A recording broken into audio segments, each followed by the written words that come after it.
예수소망교회 매일 예배. 오늘 우리에게 주시는 하나님의 말씀은 잠언 15장 27절 말씀입니다.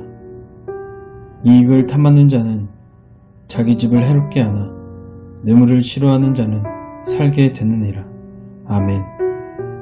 오늘 우리가 나눌 새로운 말씀은 7대 죄악 탐욕입니다. 오늘의 주제, 탐욕은 사람을 죽인다. 뇌물을 싫어하는 자는 아주 큰 돈을 잃을지언정 정직을 타협하지 않습니다. 그런데 이익을 탐하는 자는 수단으로 목적을 정당화하며 자신의 욕심을 채웁니다.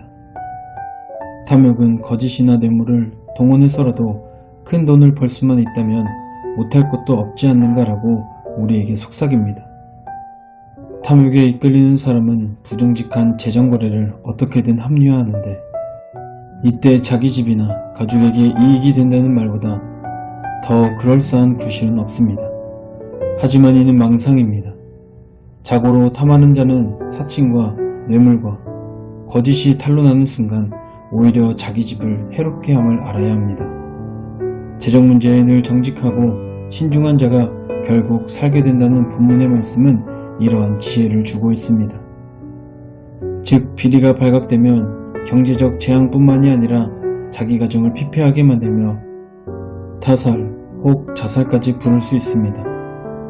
예수님은 탐욕이 우리 영혼을 위태롭게 한다라고 말씀하십니다.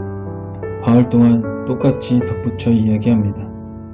그러므로 돈을 악착같이 탐하면 설령 거짓이나 뇌물이 탄로나지 않더라도 성품이 삐뚤어지고 가정이 위태로워진다는 사실을 우리는 알아야 합니다.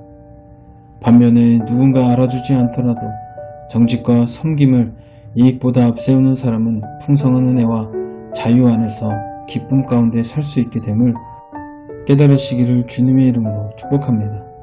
기도하겠습니다.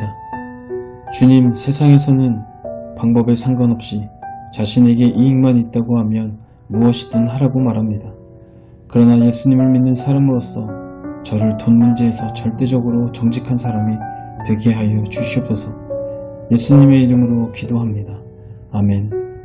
우리의 삶을 돌아보는 질문입니다. 나는 그동안 주변 사람이 재정거래에서 부정한 평법을 쓰면서 동원한 정당화를 옹호한 적이 있는가? 우리의 삶을 돌아보며 우리에게 주신 말씀을 생각하며 자유롭게 기도하시겠습니다.